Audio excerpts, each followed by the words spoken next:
ეს ხელისუფლება 6 წელია ემალება ყველა სახის და ყველა ფორმის დემოკრატიულ დებატს,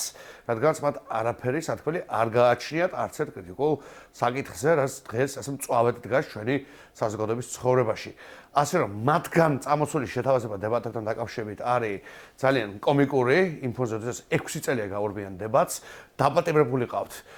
უამრავი პოლიტიკური ოპონენტი, ებრძვიან პარტიებს და აპირებენ პარტიების გაუქმებას, აი ასეთ ვითარებაში დებატის სიკეთეზე საუბარი, რა თქმა უნდა, არის კომიკური და ღიმილისმომგვრელი, რადგანაც დებატის და კონსტრუქციული დიალოგის სურვილი